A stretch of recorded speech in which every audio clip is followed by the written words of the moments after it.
I flirted with the waiter to make him jealous. He paid and left me there alone. I need to tell someone what I did, and you're going to think I'm terrible, but there's something about being with someone who makes you feel invisible that nobody understands until they've lived it. Everyone who heard about what happened at that restaurant thinks my boyfriend Derek was a hero for walking out on me. They think I got exactly what I deserved, and maybe I did. But the truth is so much messier than the story that went viral on Twitter. And there's a part of this whole nightmare that I've never told anyone because it makes me look like the worst kind of person. Here's what you need to know: if I don't tell this story the right way, you'll just see me as some vindictive girlfriend who played stupid games and won stupid prizes. But once you know what was really going on in my relationship, once you understand the months of feeling like I was slowly disappearing, you might not forgive what I did, but you'll at least understand why I was desperate enough to do it. This isn't just about me flirting with a waiter to make my boyfriend jealous. It's about the fact that I'd spent 6 months trying everything to get Derek to see me, really see me, the way he used to. And that night at Marcello's, I finally got him to look at me with actual emotion in his eyes. The problem is I also destroyed everything in the process, and the part that haunts me most. I knew exactly what I was doing when I started, and I did it anyway. I'm going to tell you everything, including what I said to that waiter when Derek went to the bathroom, the real reason Derek had been so distant for months, and the text message I found 3 days after he left me sitting there alone. And the part that makes me look worst? I'm saving that for the end because you need to understand how desperate I'd become first. Derek and I had been together for 2 years when things started changing. Not the dramatic kind of change where someone cheats or moves out or has some big revelation. The slow kind. The kind where you wake up one day and realize you can't remember the last time your boyfriend looked at you like you were the most interesting person in the room. The kind where you're sitting right next to someone and somehow feeling lonelier than when you're actually alone. It started small. He'd be scrolling through his phone while I was talking about my day. He'd say without looking up, and I'd realize he hadn't heard a single word I'd said. When I'd ask him to repeat what I'd just told him, he'd get defensive. I heard you, he'd insist. You said something about work. That's not hearing someone, that's being aware of background noise. The sex became infrequent, then obligatory, then basically non-existent. We went from this couple who couldn't keep our hands off each other to roommates who occasionally shared a bed. When I tried to initiate, he'd claim he was tired or stressed about work. But he wasn't too tired to stay up until 2 in the morning gaming with his friends online, laughing and animated in a way he never was with me anymore. I tried everything. I dressed up more. I suggested date nights, weekend trips, couples activities. I tried giving him space, thinking maybe I was being clingy. I tried being more present, thinking maybe he felt neglected. Nothing worked. Every attempt I made seemed to either go unnoticed or annoy him. My friends told me to just talk to him, so I did, multiple times. Derek, I feel like we're drifting apart, I'd say. He'd look uncomfortable and promise to do better. Things would improve for maybe 3 days, then slide right back. Derek, I miss us, I'd try. He'd hug me and say he missed us too, but nothing would actually change. The worst part was watching him be his old self with everyone but me. At parties, he'd be charming and funny and engaged. With his friends, he'd be animated and present. But the moment we were alone, it was like a light switched off behind his eyes. I'd become the only person who couldn't hold his interest. I started feeling crazy. Like I was this needy, desperate person who was imagining problems.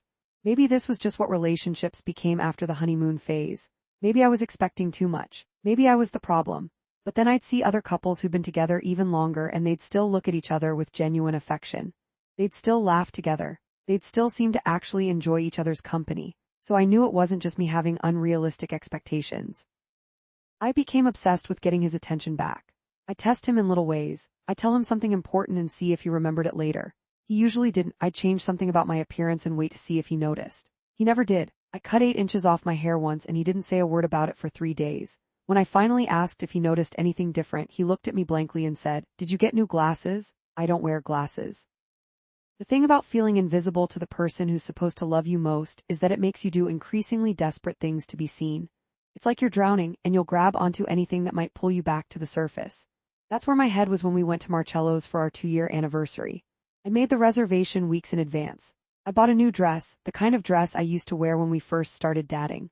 I'd done my makeup carefully. I'd built this whole night up in my head as a turning point. We'd have a romantic dinner, we'd remember why we fell in love, and somehow the conversation would finally break through whatever wall had built up between us. Derek showed up 15 minutes late because he'd been caught up finishing a game. He apologized, but in that distracted way that made it clear he didn't think it was a big deal. He was wearing jeans and the same t-shirt he'd worn to the gym that morning.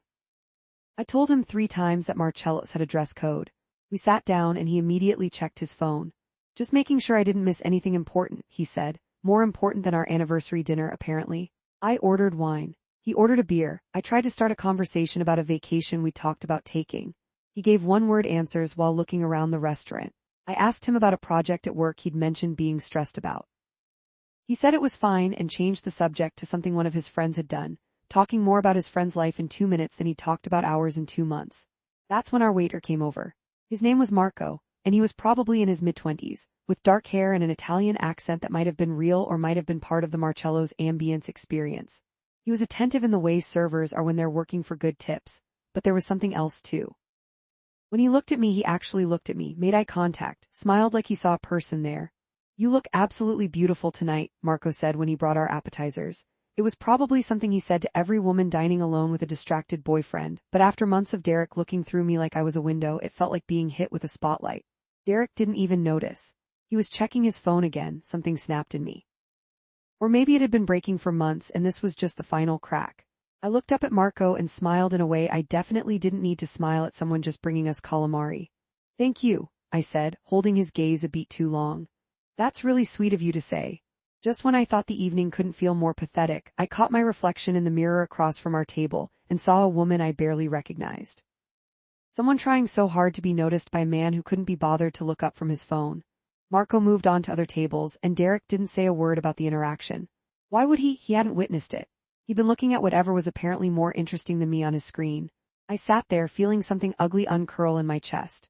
It was petty and vindictive and came from a place of deep hurt, but I couldn't seem to stop it. If Derek wouldn't see me, maybe I needed to make him see me. Maybe I needed to remind him that other men still could.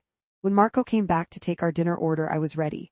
I asked him to explain several items on the menu, even though I'd looked it up online before we came. I leaned forward when he talked. I laughed at a mildly amusing comment he made about the chef's signature dish. I touched my hair, tilted my head, did all the little things that signal interest. And Derek. Still nothing. He ordered without looking at either of us and went back to his phone the second Marco left. "Who are you texting?" I finally asked, unable to keep the edge out of my voice. "Just the group chat," he said. "Remember I told you about it?" He hadn't. Or if he had, it was while he thought I was talking and he was scrolling, so the information hadn't actually been exchanged so much as spoken into the void. Our entrees came. Marco set mine down with a flourish. "For the lady," he said, and I swear his hand brushed my shoulder. It probably didn't, but I wanted Derek to think it did, so I reacted like it had, looking up at Marco with surprise and delight. "You're so attentive," I said. "It's refreshing." "That one," Derek heard. I saw his eyes flick up from his phone, first to me, then to Marco, but he didn't say anything. Marco just smiled politely and moved away, probably aware he'd stumbled into some couple's drama and wanting no part of it. "That was weird," Derek said. "What was weird?" "The way you were just talking to him." And there it was, the first sign of actual engagement I'd got from him all night, maybe all month. He was finally looking at me with something other than vague tolerance, and all it had taken was the perceived attention of another man. I should have felt victorious. Instead, I felt sick. But I was also angry enough that instead of backing down, I pushed forward. "I was being polite," I said. "You know, engaging in the social interaction happening at our table since you've been on your phone for most of the meal."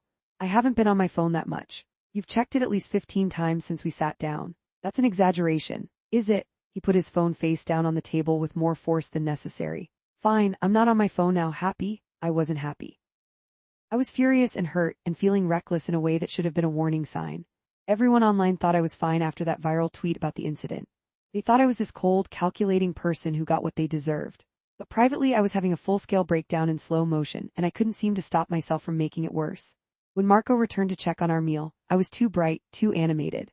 I asked him how long he'd been working at Marcello's, where he was from originally, whether he was in school or pursuing acting or doing any of the things attractive 20-something waiters in this city typically do. He answered politely, probably trying to figure out if I was hitting on him or if this was just friendly conversation. Derek's jaw was tight and he was actually watching us now, really watching. I had his complete attention for the first time in months, and it was intoxicating.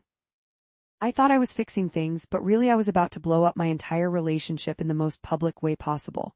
Marco excused himself to help another table, and Derek leaned forward. "What the hell are you doing?" "Having a conversation," I said. "Remember those? We used to have them." "You're flirting with him." "I'm being friendly, there's a difference." "Bullshit, you're absolutely flirting with him, and you're doing it right in front of me." The rational part of my brain was screaming at me to stop, to de-escalate, to apologize and explain that I was hurt and acting out. But the hurt, angry part of me that had been building for months was in control now. So now you're paying attention, I said. Interesting. His face went red. Are you seriously admitting that you're doing this to get my attention? Would it work if I wasn't? Would you even notice me if I was just sitting here having a normal dinner with my boyfriend who can't put his phone down long enough to have a conversation on our anniversary? Don't turn this around. You're the one flirting with another guy right in front of me. And you're the one who's been ignoring me for 6 months. But sure, I'm the villain here. We were both keeping our voices low, conscious of the other diners, but the tension at our table was probably visible from space. Marco had definitely noticed because he was giving our table a wide berth now, sending a female server to refill our water. I haven't been ignoring you, Derek said. Really? When's my next dentist appointment? He blinked. What? I told you 3 days ago that I had to reschedule my dentist appointment because of a work conflict. When is it? I don't. That's not fair. I can't remember every little thing you tell me. It's not every little thing, Derek. It's anything. You can't remember anything I tell you because you're never actually listening. When's the last time you asked me about my day and actually heard the answer? When's the last time you looked at me like you were happy I was there? He sat back and something in his expression shifted. For a second, I thought I saw guilt. You're being dramatic. And just like that, any chance of this conversation leading somewhere productive died. He wasn't going to hear me. He wasn't going to acknowledge that there was a real problem. He was going to dismiss my feelings as dramatic and go back to his phone and his friends and his life where I was just set decoration. You know what? Maybe I am being dramatic, I said. The recklessness was back, stronger now. Or maybe I'm just remembering that I'm someone other people might actually want to talk to. Marco chose that exact moment to return with dessert menus, possibly the worst timing in the history of restaurant service. Derek looked at him, then at me, and I saw something close to hatred flash across his face. We don't need dessert, Derek said, his voice tight. Just the check. Marco nodded and practically fled. I sat there feeling my heart pound, adrenaline and wine making my head fuzzy. This wasn't how I'd wanted this to go. I'd wanted Derek to fight for me to wake up and realize what he was losing. Instead, I just made him angry and he was going to retreat further and I was going to end up even more alone than I started. The check came. Derek looked at it, then at me. Then he pulled out his wallet, put down his card, and when Marco came back with the receipt, Derek signed it and stood up. I'm leaving, he said. What?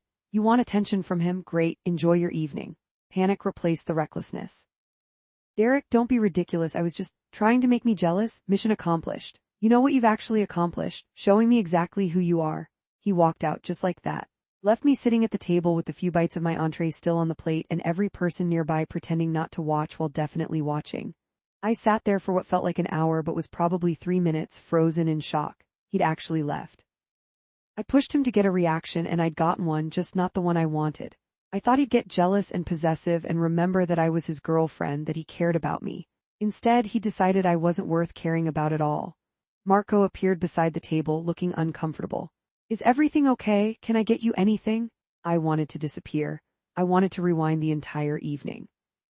I wanted to go back 6 months to when Derek still looked at me like he loved me and figure out what went wrong before it became unfixable. I'm fine, I said, gathering my purse. I should go. He paid the full bill, Marco said quietly. You don't owe anything. The kindness in his voice made it worse somehow. This stranger felt bad for me. This stranger who I'd used as a prop in my desperate attempt to get my boyfriend's attention now pitied me. I walked out of Marcello's into the cooling evening air and immediately called Derek. It went to voicemail. I texted him, can we please talk about this? No response. I called again, voicemail again. I took an Uber home to the apartment we shared, hoping he'd be there so we could have a real conversation, but the place was dark and empty. I sat on our couch and called him again. And again, I sent texts that got progressively more desperate. I'm sorry. I was upset and acted badly. Please come home so we can talk. Derek, I love you. I was just trying to get your attention because I feel invisible.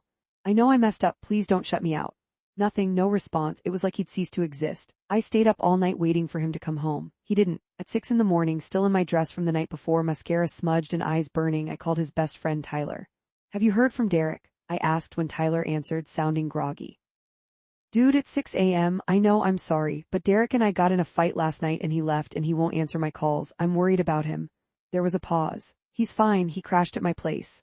Relief and hurt crashed into each other. He was safe, but he'd chosen to spend the night anywhere but home. Anywhere but with me. Can I talk to him? He doesn't want to talk to you right now. Tyler, please.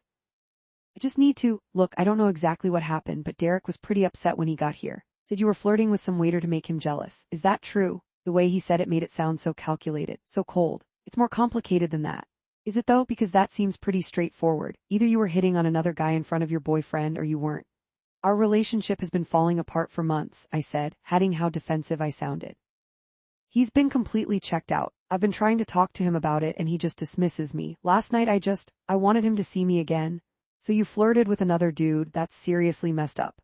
You don't understand. I understand that my friend came over at midnight looking like someone kicked him in the chest. I understand that you hurt him. That's what I understand. He hung up. I sat there holding my phone, feeling the full weight of what I'd done settle onto my shoulders.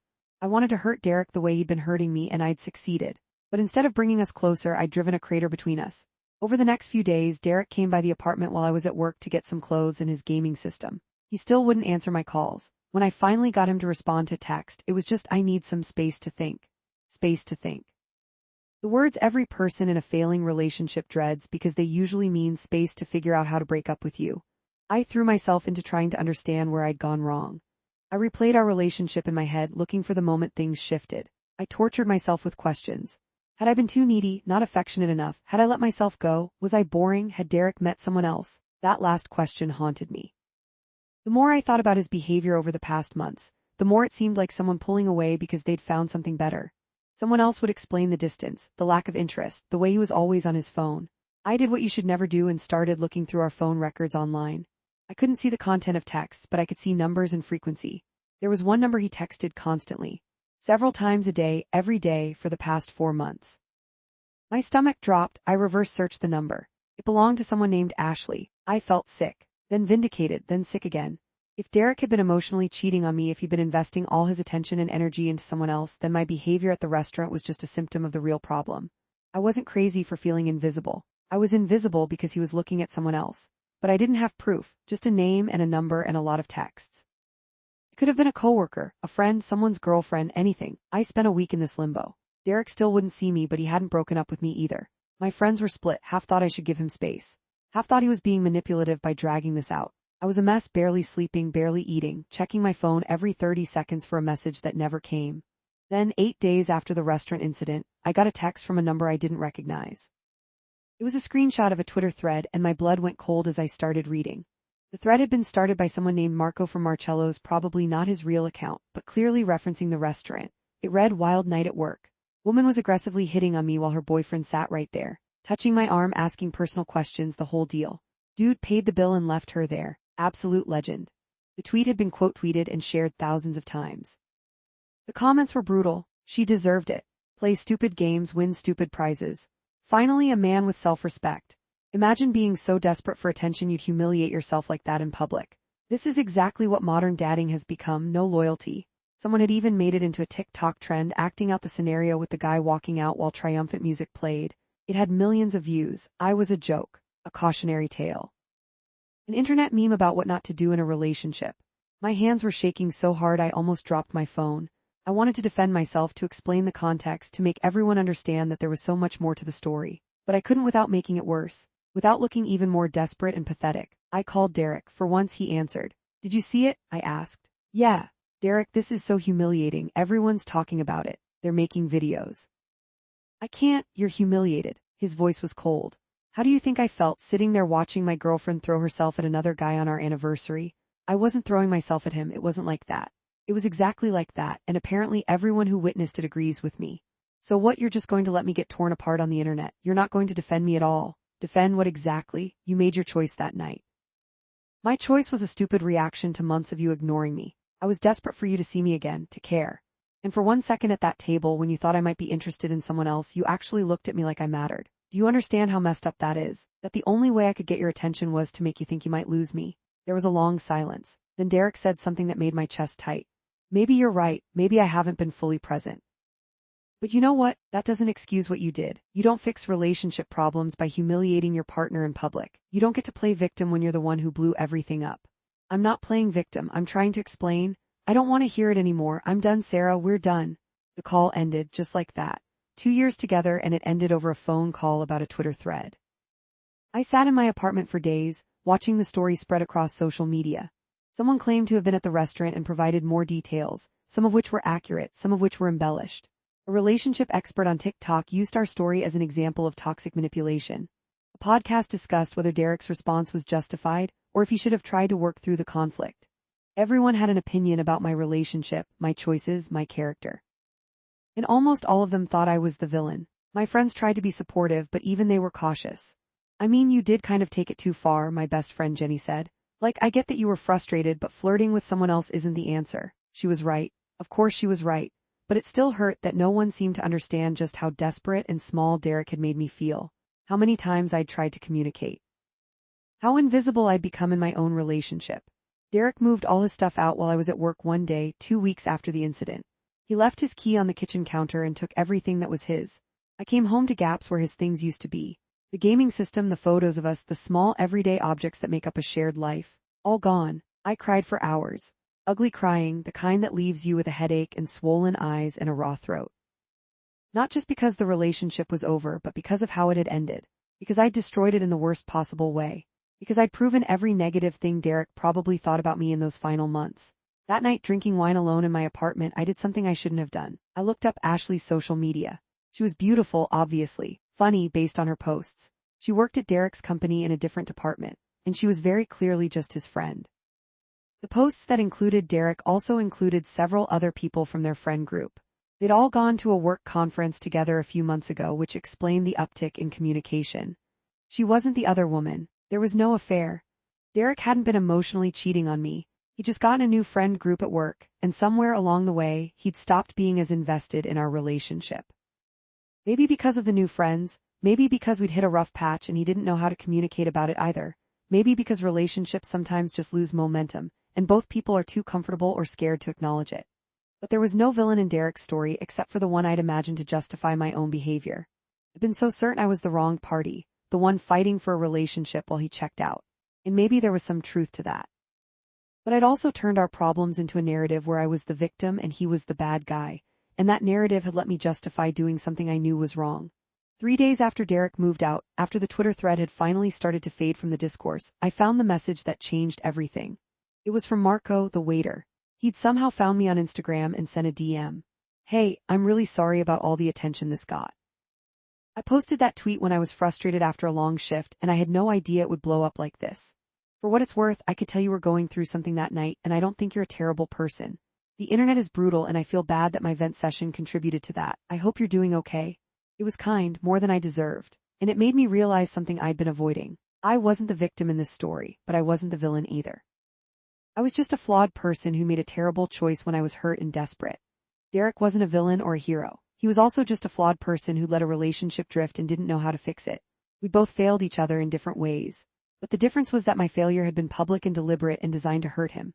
And that's something I have to live with. I responded to Marco, thanking him for reaching out. Then I did something I should have done weeks ago. I sent Derek a final message. "I'm sorry, not because of the internet attention or because people think I'm a terrible person, but because I hurt you. You're right that how I acted was manipulative and wrong. I can't excuse it by pointing out our relationship problems. I made a choice to handle things in the worst possible way, and you didn't deserve that. I hope you find someone who communicates better and treats you better. I hope you also work on being present because the next person deserves that from you. But mainly I just want to say I'm sorry and I hope you're okay." He never responded. I didn't expect him to. The story eventually faded from social media, replaced by newer drama and fresher scandals. Occasionally someone would reference it in a post about relationship red flags or toxic behavior, and I'd get a little ping of shame. But mostly, life moved on. I moved on too, in the ways that you move on after you implode your life. I got a therapist. I worked on understanding why I'd sought validation through making Derek jealous instead of just ending a relationship that clearly wasn't working. I learned about anxious attachment and emotional regulation and how to communicate needs without manipulation. I dated a little, but nothing serious. I was honest with the guys I saw about what had happened, and it was a good litmus test. The ones who immediately judged me weren't my people.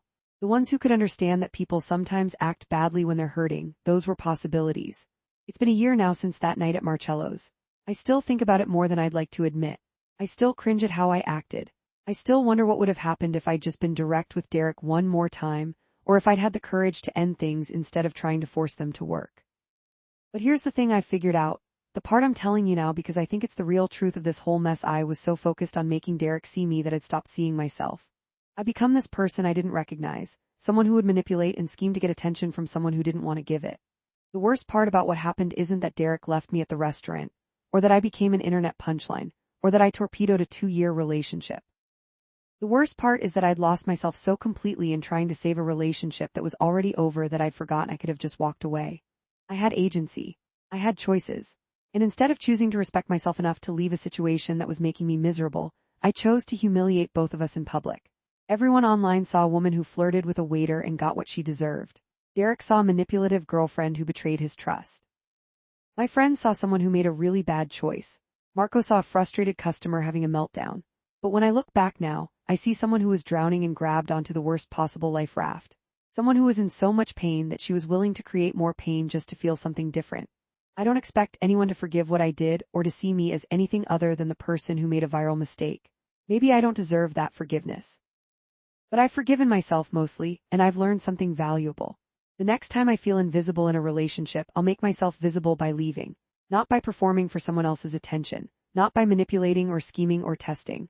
Just by recognizing that I deserve to be with someone who wants to see me and having the courage to walk away if they don't. Derek reached out 4 months ago, just a simple text, "I hope you're doing well." I didn't respond. Not out of spite, but because there was nothing left to say. We'd both moved on from who we were that night, and digging up the past wouldn't serve either of us. Sometimes I wonder if he ever thinks about those months before the restaurant, if he ever acknowledged his part in how things fell apart. But mostly, I've made peace with never knowing. His journey is his own. I'm telling this story now, a year later, because I see versions of myself everywhere. People staying in relationships where they feel unseen, doing increasingly desperate things to be noticed, turning their pain into performances because they don't know how else to express it. And I want them to know you can just leave. You don't have to blow everything up first. You don't have to prove anything. You don't have to make them jealous or hurt them the way they've hurt you. You can recognize that someone isn't meeting your needs, communicate that clearly one final time, and if nothing changes, you can just go. It's not dramatic, it won't go viral, it won't give you the satisfaction of a big reaction. But it will save you from becoming someone you don't recognize. It will save you from the shame of looking back and seeing yourself at your absolute worst. I'm not proud of what I did at Marcello's, but I'm not ashamed of it anymore either. It happened. I learned from it. I'm different now. And if Derek ever tells his version of this story, where he's the hero who walked away from a manipulative girlfriend, that's okay. He's entitled to his perspective. We're both the villains in each other's stories, and we're both the victims, and we're both just people who didn't know how to save something that was already lost. That's the truth that nobody wants to hear. Sometimes both people are wrong. Sometimes nobody's the hero. Sometimes a relationship just dies badly, and all you can do is learn from the corpse. I learned. And I've spent the past year building a life where I don't need to be seen by someone else to know I exist, where I can see myself clearly enough to make better choices, where I'm the main character in my own story, not a supporting actress in someone else's. So yeah, I flirted with the waiter to make him jealous. He paid and left me there alone, and I survived the aftermath. Not as the person I was when I walked into Marcello's in that dress I'd bought specifically to get Derek's attention, but as someone stronger and more honest and more willing to face the uncomfortable truth that sometimes the worst thing you can do is what comes naturally when you're desperate. If you're reading this and seeing yourself in my story, if you're doing increasingly wild things to get someone's attention, if you're losing yourself in the process, please learn from my mistake. Just leave. Save yourself the humiliation, save them the hurt. Save you both the internet infamy, walk out the door with your dignity intact. Your future self will thank you. Mine certainly wishes I